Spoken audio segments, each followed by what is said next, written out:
अस्सलामुअलैकुम dear student, आपका इसके ट्यूशन क्लासेस में स्वागत है।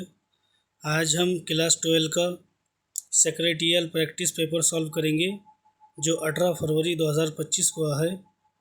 जैसा कि of the holder of the bond. Bond कौन होता है भाई? क्रेडिटर होता है। Company has to appoint deposit के लिए किसको अपॉइंट करना पड़ता है? Deposit trustee. और डिबेंचर को कैसे रेट मिलता है बंटी? फिक्स मिलता है। डीमेट शेयर कैसा है? फंगिबल है। सेंट्रल गवर्नमेंट कैसे लेन देन करता है? Treasury bill. डिपॉजिट रिसिप्ट जो यूएसए में क्लियर होता है उसको बोलते हैं अमेरिकन डिपॉजिट रिसीप्ट। और बाद में बोलते हैं एफपीओ नहीं आएगा भाई, इधर आईपीओ आएगा ना।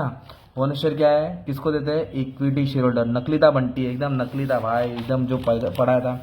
ऑब्लिगेशन क्या है? कंपनी को इंटरेस्ट है, डिविडेंड नहीं, interest. Stock market is an important concept, बोला था मैंने कैपिटल मार्केट, मनी मार्केट में बैंक आता है। ओके। फाइनेंशियल मार्केट क्या है भाई? Trading on financial securities. Equity share capital कैसे होता है बंटी? रिस्क कैपिटल होता है। Charge on asset, secure debenture. Deposit act 1996 बोला था चिल्ला के। Capital structure mix of various source of fund. Okay, एकदम नकली था इसलिए फटफट कर रहा हूँ तुम्हारे लिए भाई। अब ट्रू ऑफ फॉल्स में क्या था? Dividend must declare can not be revoke, ये ट्रू था। ऑथराइज कैपिटल मेंशन होता है। फिक्स कैपिटल को सर्कुलिंग बोलते हैं, नहीं। वर्किंग को बोलते हैं, ये फॉल्स है। डिपोजिट को वोटिंग राइट देते क्या? नहीं। और बॉम्बे स्टॉक एक्सचेंज सबसे पूरा है, यस ट्रू है ना। अगर गलत रहेगा तो कमेंट में डाल देना। इधर फिक्स कैपिटल लिख सकते थे, ओवरड्राफ्ट लिख सकते थे, डिपॉजिट लिख सकते थे। बुल बोले तो जो शेयर बढ़ता है, बेयर बोले तो गिरता है, तो इधर मिल गया। केस स्टडी भी नकली आया था, एफ वाला आया था। फिर बाद में थोड़ा इधर डिविडेंड वाला दे दिया। ये तुम्हारा जो आंसर था हम लोग ने पढ़ा था वो। अभी सबसे मेन बात इधर क्या गया बच्चा? टाइप्स ऑफ प्रेफरेंस जो लास्ट ईयर पेपर में है वही रिपीट हुआ है, तो बहुत से बच्चे लोग ने अच्छे से लिख दिया रहेगा, राइट। अब इधर है देखो, रिन्यूअल ऑफ डिपॉजिट। इधर बोला था ना अपन ने, तुम्हारे को बोला था रिन्यूअल ऑफ डिपॉजिट। ओके, इधर लिख दिया तुमने रिन्यूअल ऑफ डिपॉजिट, कंफर्म आया था। इधर बोला था कन्वर्शन ऑफ डिबेंचर, इधर था तुम्हारा कन्वर्शन। ये बोला था पहले ही पढ़ लेना, हो गया। अब ये ना जो तुम्हारा जस्टिफाई है ना बच्चा, जस्टिफाई थोड़ा घुमा के है। सोर्स ऑफ फाइनेंस में कैपिटल स्ट्रक्चर के ऊपर लिखने का था।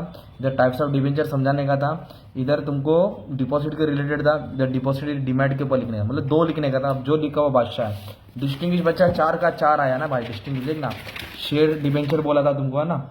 ट्रांसफर ट्रांसमिशन बोला था तुमको। Okay, primary market capital market बोला था क्या? पढ़ाई भी तो था यार, फाइनल डिविडेंड इंटरमीडिएट डिविडेंड है ना। चारों था, बस 3 लिखने का। इधर ही तुम लोग जीत गया, इधर ही तुम लोग बोलते ना आई लव यू, इधर ही तुम लोग का आई लव यू हो गया। ओके, हो गया, बस पेपर खत्म। इधर बोनस शेयर बोला था भाई, इंटरेस्ट भी बोला था, वो जो 12 क्वेश्चन बना के दिया था। स्टॉक एक्सचेंज बोला था ना, सबका मालिक एक आंसर उठा के डालने का। इधर डिस्ट्रीब्यूशन उठा के डाल देने का था। तो ओवरऑल तुम्हारा पेपर ओके था।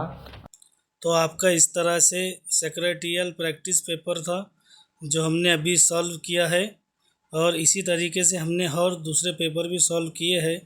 तो आप देख सकते हैं हमारे प्ले लिस्ट में जाके। तो मैं उम्मीद करता हूँ आपको मेरा ये वीडियो पसंद आया होगा। आप इस चैनल को लाइक करो, सब्सक्राइब करो। खुदा हाफिज़।